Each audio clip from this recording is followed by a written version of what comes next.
Praise the Lord मेरे सभी मसीह भाई बहनों को। I hope you are doing good, healthy, fit and fine. आप सभी फाइन हैं, अच्छे हैं, चंगे भले हैं और परमेश्वर के राज्य में आप सभी अपने आप को आगे बढ़ा रहे हैं, बाइबल रीडिंग कर रहे हैं। तो चलिए, आज हमारा है लूका का 9th chapter. Look 9th chapter आज हम करेंगे।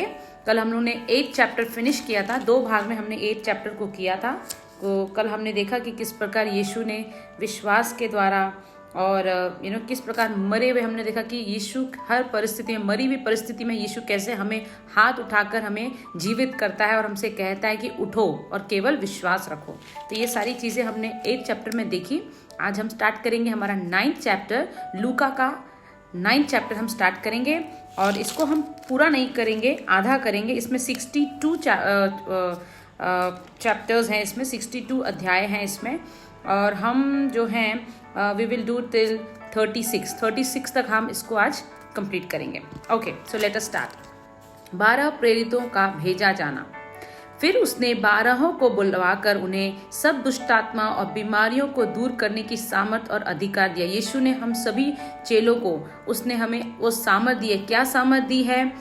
दुष्टात्मा और बीमारों को दूर करने की सामर्थ यीशु ने हमें दी है। तो इसे हमें ग्रहण करना है, रिसीव करना है। अथॉरिटी है वो प्रभु ने हमें दिया है, और उन्हें परमेश्वर के राज्य का प्रचार करने और बीमारों को अच्छा करने के लिए भेजा। परमेश्वर के राज्य का प्रचार पहली चीज, और बीमारों को चंगे करने के लिए भेजा। यीशु ने अपने चेलों को, हम सभी को ये सामर्थ दी है। ओके, तो हमें परमेश्वर के राज्य का सुसमाचार करना है, प्रचार करना है कि मन फिराओ, स्वर्ग का राज्य निकट है, मन फिराओ, परमेश्वर का राज्य निकट है। और साथ ही साथ यीशु ने दुष्ट आत्माओं और बीमारों को चंगे करने की सामर्थ और काम भी हमें दिया है। तो ये हमें आदेश मिला है, इसीलिए हम मसीह भाई बहन प्रचार करते हैं। ये हमें आदेश मिला है, हमारी बाइबल हमसे ये करने को कहती है। ओके, उसने उनसे कहा, मार्ग के लिए कुछ न लेना, न तो लाठी, न झोली, न रोटी, न रुपए, और न दो कुर्ते। जिस किसी घर में तुम उतरो वहीं रहो और वहीं से विदा हो। जो कोई तुम्हें ग्रहण न करे, उस नगर से निकलते हुए अपने पांव की धूल झाड़ डालो कि उन पर गवाही हो। अतः वे निकलकर गांव-गांव सुसमाचार सुनाते और हर कहीं लोगों को चंगा करते हुए फिरे। यीशु ने साफ कहा है कि मेरी जो सेवा है वह तुम्हें शुरू करनी है और कैसे करनी है। कोई प्रकार का लालच नहीं होना है, कोई सुख सुविधा, मतलब यीशु हमें सब देता है, लेकिन यीशु ने कहा है अपना क्रूस उठाओ, अपना क्रूस उठाओ और किसी चीज की एक्सपेक्टेशंस मत रखो। क्योंकि जब प्रभु हमारे साथ है, हम लोग आगे पढ़ेंगे क्योंकि जब प्रभु हमारे साथ है तो अपने आप सारी चीजें परमेश्वर हमें देता है। तो यीशु ने कहा है कि किसी चीज का लालच मत करो, क्योंकि जहां तुम्हारा धन वहां तुम्हारा मन। जिस चीज से तुम ज्यादा अटैच हो जाओगे तो फिर वो चीज जो है वो मूर्ति पूजा के समान तुम्हारे जीवन में हो जाएगी और तुम सही रीत से प्रभु की सेवा नहीं कर सकते। तो यीशु ने क्या कहा कि ऐसी कुछ भी चीजों को अपने साथ न ले जाना जहां तुम्हारा मन लगा रहे, क्योंकि तुम मार्ग पे चलते जाओगे और मैं तुम्हें दूंगा। जिस घर में तुम वहां रहोगे वहीं ग्रहण करे जाओगे, न किए जाओ तो वहां अपने धूल झाड़कर उससे आगे निकल। सो कहने का मतलब है कि डू नॉट एक्सपेक्ट, हमें किसी से आशा नहीं रखनी है कि मैंने इसके लिए ये किया तो अब मुझे यहाँ से ये मिलेगा। नहीं हुआ तो कोई बात नहीं, आप परमेश्वर के राज्य में आप आगे बढ़ते चले जाइए। हेरोदेस की उलझन। देश के चौथाई का राजा हेरोदेस यह सब सुनकर घबरा गया, क्योंकि कुछ ने कहा कि यूहन्ना मरे हुओं में से जी उठा है, और कुछ ने कहा यह कि एलिया दिखाई दिया है, और औरों ने यह कि पुराने भविष्यद्वक्ताओं में से कोई जी उठा है। तो उसको अलग अलग उसको इन्फॉर्मेशन जा रही है कि क्या हो रहा है। तो ही वाज स्कैर्ड, वो डर गया, है ना। ही वाज स्कैर्ड कि अरे कौन जी उठा है? एलिया जी उठा है, यूहन्ना जी उठा है। तो ही वाज स्कैर्ड, वो डरा हुआ था। परंतु हेरोदेस ने कहा, यूहन्ना का तो मैंने सिर कटवाया, अब वह कौन है जिसके विषय में ऐसी बातें सुनता हूँ? और उसने उसे देखने की इच्छा की। उसने कहा, अरे मैंने तो उसका सर कटवाया था, तो वो कैसे जीवित हो सकता है? और ये कौन है जिसके बारे में सुन रहा हूँ? एंड उसने उसको देखने की इच्छा जाहिर की। 5000 पुरुषों को खिलाना। फिर प्रेरितों ने लौटकर जो कुछ उन्होंने किया था उसको बता दिया और उन्हें अलग करके बेतसैदा नामक नगर को ले गया। यह जानकर भीड़ उसके पीछे हो ली और वह आनंद के साथ उनसे मिला और उनसे परमेश्वर के राज्य की बातें करने लगा। और जो चंगे होना चाहते थे उन्हें चंगा किया। जो चंगे होना चाहते थे, देखिए, जो चंगे होना चाहते थे, जो इसका मतलब जो विश्वास में थे, जो प्रभु पर विश्वास रखते थे और जो चंगे होना चाहते थे, प्रभु के राज्य में बढ़ना चाहते थे, मन फिराना चाहते थे, वो क्या हुए? वे चंगे हुए। तो यीशु जो है वह हमें सब अधिकार दिए, लेकिन हमें चंगा होना कि हमें इच्छा रखनी है, आशा रखनी है, विश्वास रखना है, तो प्रभु हमें चंगा जरूर करता है। जब दिन ढलने लगा तो 12 ने आकर उससे कहा, भीड़ को विदा करके चारों ओर के गांव और बस्तियों में जाकर टिकें और भोजन का उपाय करें। ये हम लोगों ने पहले भी पढ़ा है, मरकुस में पढ़ा है, मत्ती में पढ़ा है, वापस हम ये पढ़ रहे हैं, हमारे यीशु का एक चमत्कार, क्योंकि हम यहाँ सुनसान जगह में हैं। उसने उनसे कहा, तुम ही उन्हें खाने को दो। उन्होंने कहा, हमारे पास 5 रोटी और 2 मछलियों को छोड़ और कुछ नहीं, परंतु हाँ, यदि हम जाकर इन सब लोगों के लिए भोजन मोल ले तो हो सकता है। वो अपनी राय बता रहे हैं। फिलहाल उनके लिए कंडीशन इम्पॉसिबल लग रही कि हमारे पास इतने सारे लोगों को, 5000 लोगों को खिलाने के लिए तो फिलहाल कुछ नहीं है, वी हैव वेरी लिमिटेड, कुछ ही चीजें हमारे पास है, लेकिन हाँ, अगर हम जाके बाजार से खरीद के लाएं तो ऐसा हो सकता है। तो हम भी यही चीजें करते हैं। सिचुएशन हमें अनफेवरेबल दिखती है, सिचुएशन हमें हमारे हिसाब से नहीं दिखती, मुश्किल लगती हैं, और तो हम क्या करते हैं, हम अपना रास्ता उसमें ढूंढने की कोशिश करते हैं कि अगर हम जाके खरीद के लाए तो हो सकता है, अगर हम ये करें तो हो सकता है। लेकिन यीशु की योजना क्या है वो देखिए, यीशु हमारे लिए क्या योजना करता है वो देखिए, अद्भुत कार्य वो कैसे करता है वो देखिए। ये सारी चीजें हमारी लाइफ से जुड़ी हुई हैं। परमेश्वर इन वचनों के द्वारा, इन एग्जाम्पल्स के द्वारा हमसे बातें करता है कि अभी ऐसा लग रहा है कि नहीं हो सकता, तो तुम भी उन चेलों के समान अपने रास्ते बनाने की कोशिश ना करो। जब वो तुम्हारे साथ है, तुम्हारे साथ वो बैठा है, जो आंधी और तूफान को डांट सकता है, उसको थमा सकता है, तो मत भूलो कि वो तुम्हारे साथ है, तो वो कैसे इतने लोगों को खाना खिलाएगा। देखिए, हम आगे पढ़ेंगे।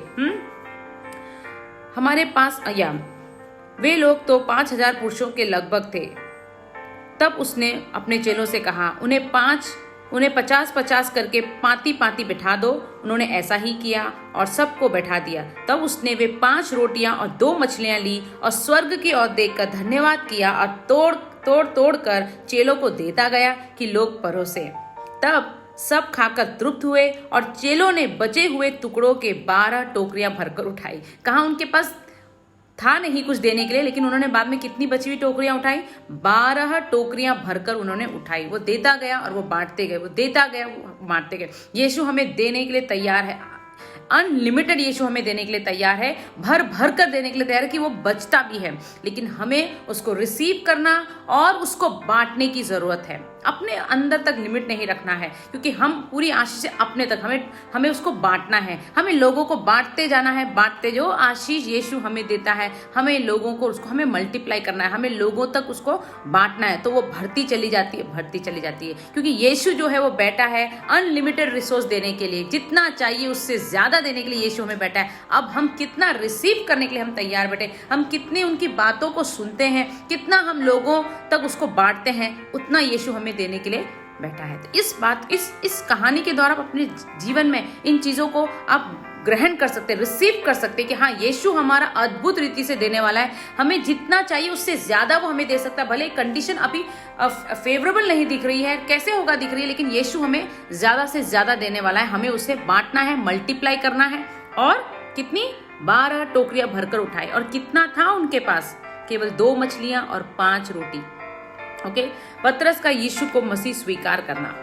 जब वह एकांत में प्रार्थना कर रहा था और उसके चेले थे और उसके साथ चेले थे, तो उसने उनसे पूछा, लोग मुझे क्या कहते हैं? उन्होंने उत्तर दिया, यूहन्ना बपतिस्मा देने वाला, और कोई एलिया, और कोई यह कि पुराने भविष्यद्वक्ताओं में से जी उठा है। उसने उनसे पूछा, परंतु तुम मुझे क्या कहते हो? तुम मुझे, ये मैंने पहले भी, अगर आप लोगों को याद होगा, आप लोग मेरे साथ जुड़े हैं, तो हमने पहले भी जब इसको हमने मरकुस और मत्ती में पढ़ा था, यीशु ये नहीं जानता, यीशु का मेन मोटिव ये है, यीशु हमसे प्यार करता है, वो जानता है तुम मुझसे कितना प्यार करते हो, तुम मेरे बारे में क्या जानते हो, तुम मेरे बारे में क्या कहते हो, तुम मुझ पर कितना विश्वास करते हो। लोग क्या करते हैं, that is not important for Yeshu. Yeshu का हमारे साथ वन ऑन वन रिलेशनशिप है, एक पर्सनल रिलेशनशिप है यीशु का हमारे साथ। वो हर अपनी भेड़ से ये चाहता है कि तुम मुझे क्या कहते हो, तुम मेरे बारे में क्या जानते हो, तुम मुझ पर कितना विश्वास करते हो, तुम मुझ पर कितने निर्भर हो, तुम्हारा पड़ोसी कितना है, तुम्हारा पास्टर कितना है, तुम्हारी बहन कितना है, तुम्हारा हस्बैंड कितना है, तुम्हारे साथ जुड़े हुए लोग कितने, दैट इज नॉट इम्पोर्टेंट। तुम मुझसे कितना प्यार करते हो, तुम मुझे क्या समझते हो, तुम मेरे बारे में क्या जानते हो, तुम मेरे कितने करीब हो, वो इंपॉर्टेंट। यीशु सबसे एक क्वेश्चन पूछता है। तो देखिए इस क्वेश्चन के लिए हमें तैयार रहना है कि यीशु हम आपसे कितना प्यार करते हैं। तो देखिए परमेश्वर तुम परंतु तुम मुझे क्या कहते हो, पतरस ने उत्तर दिया, परमेश्वर का मसीह। तब उसने उन्हें चिताकर कहा कि यह किसी से न कहना, एंड ही वाज हैप्पी, और कहा यह किसी से न कहना। अपनी मृत्यु के विषय यीशु की भविष्यवाणी। फिर उसने कहा मनुष्य के पुत्र के लिए अवश्य है कि वह बहुत दुख उठाए, और पुरनई और प्रधान याजक और शास्त्री उसे तुच्छ समझकर मार डालें, और वह तीसरे दिन जी उठा। अब यीशु यहाँ पर अपनी मृत्यु के बारे में भविष्यवाणी कह रहा है। वो उससे कह रहा है कि ये परमेश्वर की इच्छा के अनुसार होना है कि मनुष्य का पुत्र जो है वो पुरनई और प्रधान याजकों और शास्त्रियों के द्वारा वह कष्ट उठाए और वह मारा जाए। यीशु भविष्यवाणी कर रहा है जो परमेश्वर की योजना के अनुसार होने वाली है। तो यीशु अपने चेलों से इस बात को कह रहा है। यीशु के पीछे चलने का अर्थ, उसने सबसे कहा यदि कोई मेरे पीछे आना चाहे तो अपने आप से इनकार करे और प्रतिदिन अपना क्रूस उठाए और मेरे पीछे हो ले। एक दिन नहीं, प्रतिदिन, हर दिन हमें यीशु के पीछे अपना क्रूस उठाकर चलना है। हम ये नहीं समझ सकते कि आज हमारा उद्धार हो गया, आज हमने मसीह को मान लिया, आज हमने बपतिस्मा ले लिया तो हम अनंत काल के जीवन के लिए हम बचाए गए। नहीं, प्रतिदिन जब तक हम इस पृथ्वी पर हैं, जब तक हमारा यीशु हमें आकर ले नहीं जाता, तब तक हमें परमेश्वर के पीछे अपना इनकार करते हुए अपना क्रूस लेकर हमें चलना है। ये कभी भी नहीं समझना है कि क्योंकि हमें जब तक यीशु की बात हमें जोतनी है, जब तक यीशु न आ जाए, हमें उस मार्ग पर चलना है, पवित्रताई में चलना है और अपना क्रूस उठाकर हमें परमेश्वर के पीछे चलना है। उसकी सेवा में हमें बने रहना है। कब? प्रतिदिन, हर रोज यीशु कहता है।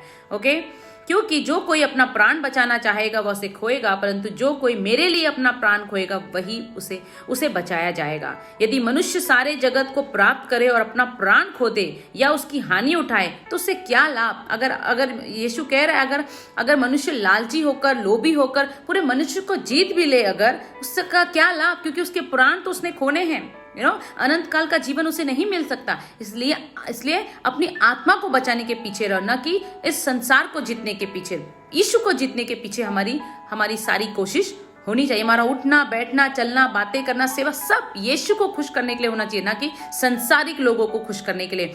यीशु के मार्ग में अगर चलना है, सच्चाई पर चलिए और यीशु का वचन जो कहता है उस पर चलिए। पवित्र आत्मा से अगुवाही मांगे, पवित्र आत्मा जैसे चलाता है वैसे चलिए। बाकी किसी से डरने की कुछ जरूरत नहीं, क्योंकि हमें संसार के लोगों को खुश नहीं करना है, हमें यीशु को हमें खुश करना है। ओके, क्योंकि उसी से हमारा लाभ होना है, बाकी किसी चीज से हमारा कोई लाभ नहीं। यीशु के पीछे चलना और यीशु को प्रसन्न करने में ही हमारा लाभ है। जो कोई मुझसे और मेरी बातों से लज्जाएगा, मनुष्य का पुत्र भी जब अपनी और अपने पिता की और पवित्र स्वर्ग दूतों की महिमा सहित आएगा तो उससे लज्जाएगा। देखिए, जो मैं कह रही थी कि यीशु के आने तक प्रतिदिन हमें उसकी बात जोतनी है, प्रतिदिन हमें अपने क्रूस को उठाना है, उसके पीछे चलना है और मनुष्यों को खुश करने में हमें नहीं लगना है। हमें केवल यीशु को खुश करना है। हमें यीशु के बारे में बात करने से, उसे अपनाने से, अपने जीवन में लाने से हमें लज्जित नहीं होना है, क्योंकि अगर ऐसा होगा तो परमेश्वर का पुत्र जब अपनी महिमा में आएगा तो वह भी कहेगा तुमने मुझे स्वीकार नहीं किया, तुमने लज्जाया तो मैं भी लज्जाऊंगा। प्लीज यहाँ पर हमें बहुत अपने लाइफ में इस चीज को हमें इंप्लीमेंट करना है कि यीशु को अपनाने से, यीशु के कार्य में हमें कभी भी पीछे नहीं हटना है, उसमें हमेशा हमें आगे बढ़ना है। मनुष्यों के ऊपर हमें डिपेंडेंसी नहीं रखनी, मनुष्यों को खुश नहीं करना है कि उसका दिल दुख जाएगा, उसको प्रॉब्लम हो जाएगी, व्हाटएवर। हमें केवल यीशु को हमें खुश करना है। यीशु के मार्ग में चलिए आप, दैट इज मोर इम्पॉर्टेंट, क्योंकि तब वह हमें गर्व से अपनाएगा और अपने साथ ले जाएगा। मैं तुमसे सच कहता हूं कि जो यहाँ खड़े हैं उनमें से कुछ ऐसे हैं कि जब परमेश्वर का राज्य न देख लें तब तक मृत्यु का स्वाद न चखेंगे। आमेन, हालेलुया। यीशु का रूपांतर। इन इन बातों के कोई 8 दिन बाद वह पतरस, यूहन्ना और याकूब को साथ लेकर, पतरस, यूहन्ना और Yakub, we all need to be so close to Jesus. हमें भी परमेश्वर के राज्य में ऐसे खास बनना है कि प्रभु हमें हर जगह अपने साथ, हमारे साथ प्रभु हर जगह चले। ओके, प्रार्थना करने के लिए पहाड़ पर गया। कहाँ गया? पहाड़ पर गया। यीशु जो है वो प्रार्थना करने के लिए पहाड़ पर गया अपने खास चेलों को लेकर। हमें भी परमेश्वर के साथ वो संबंध बनाना है और हमें परमेश्वर के साथ अकेले में भी हमें प्रार्थना करनी है, अपने मसीह भाई बहनों के साथ करनी। देखिए यहाँ पर यीशु क्या कहता है कि उनको लेकर वो पहाड़ पर प्रार्थना करने के लिए गया। तो संगति में प्रार्थना करना भी बहुत इंपॉर्टेंट यीशु ने किया है वो, और यीशु हमसे वो कहता है कि तुम भी करो। जब वह प्रार्थना कर ही रहा था तो उसके चेहरे का रूप बदल गया और उसका वस्त्र श्वेत होकर चमकने लगा, और देखो मूसा और एलिया, ये 2 पुरुष उसके साथ बातें कर रहे थे। ये महिमा सहित दिखाई दिए और उसके मरने की चर्चा कर रहे थे जो यरूशलेम में होने वाला था। पतरस और उसके साथी नींद से भरे थे, और जब अच्छी तरह सचेत हुए तो उसकी महिमा और उन 2 पुरुषों को जो उसके साथ खड़े थे देखा।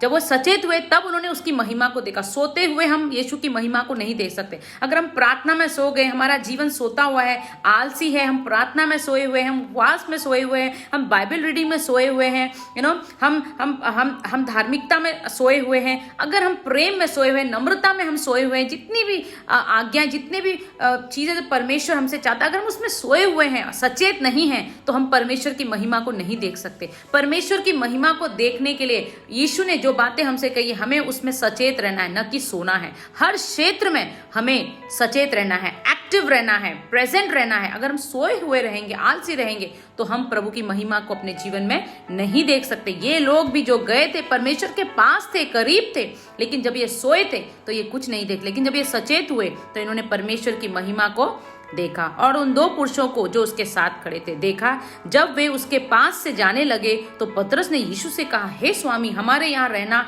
भला है। अतः हम 3 मंडप बनाए, एक तेरे लिए, एक मूसा के लिए और एक एलिया के लिए। वह जानता न था कि क्या कह रहा है। वह यह कह ही रहा था कि एक बादल ने आकर उन्हें छा लिया, और जब वे उस बादल के घिरने लगे तो डर गए। तब उस बादल में से एक शब्द निकला, यह मेरा पुत्र और मेरा चुना हुआ है, इसकी सुनो। स्वर्ग से ये आदेश आया हमारे परमेश्वर पिता के द्वारा कि यह पुत्र मेरा चुना हुआ है, ये मेरा पुत्र है, मेरा चुना हुआ है, इसकी सुनो, यीशु की सुनो, यह मेरा चुना हुआ पुत्र है।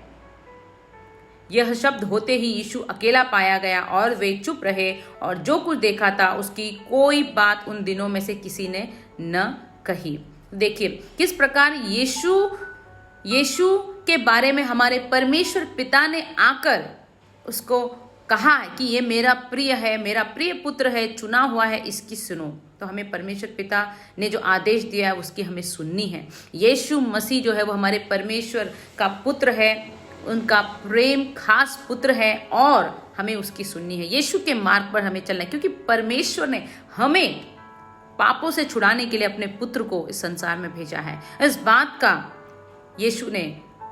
का परमेश्वर ने कई बार प्रूफ दिया है, बातें की है और कहा है कि सोते हुए लोग महिमा को प्राप्त नहीं कर सकते, सचेत लोग ही महिमा को प्राप्त कर सकते हैं। यीशु के पीछे हमें कैसे चलना है, कैसे अपना हमें त्याग करना है, हर दिन प्रतिदिन हमें यीशु के पीछे चलना है। तो ये सारी बातें आज हम लोगों ने देखी। 36 हमने कंप्लीट किया। लूक 9 चैप्टर वर्स 36 तक हमने आज किया है। लूका का 9 अध्याय हमने पढ़ना शुरू किया और 36 वर्स तक, आयत तक हमने पढ़ा है। कल हम 37 से शुरू करेंगे, 37 से लेकर 62 तक हम पढ़ेंगे, कल हम इसको फिनिश करेंगे। तो आई होप आज परमेश्वर ने आप सभी के साथ इन वचनों के द्वारा बातें करी। प्लीज आप लोग भी घर में इसको वापस पढ़िए, परमेश्वर से प्रकाशन मांगे, नई नई चीजें प्रभु हमसे बातें करता है। और अगर आप लोगों के साथ परमेश्वर ने बातें की तो आप लोग शेयर कीजिए, और प्लीज बाइबल स्टडी में अपने आप को मोटिवेट बनाए रखिए, निरंतर परमेश्वर में अपनी उपस्थिति बनाए रखिए, प्रतिदिन परमेश्वर के पीछे अपने क्रूस को लेकर चलिए। और जैसा यीशु ने कहा है कि हमें परमेश्वर के मार्ग पर हमें चलना है, और अगर हमें परमेश्वर की महिमा को देखनी है तो हमें सचेत रहना पड़ेगा, एक्टिव रहना पड़ेगा, हमारी आंखें खुली रहनी चाहिए। अगर हम सोए हुए पाए, सुस्त पाए, तो हम परमेश्वर की महिमा को अपने जीवन में हम नहीं देख सकते। और हमें परमेश्वर की महिमा चाहिए, उसका प्रेजेंस हमें हमारे लाइफ में चाहिए। तो इसी के साथ थैंक यू फ्रेंड्स, मेरे साथ जुड़ने के लिए। मेरे सभी मसीह भाई बहनों का बहुत बहुत धन्यवाद मेरे साथ जुड़ने के लिए। God bless you all.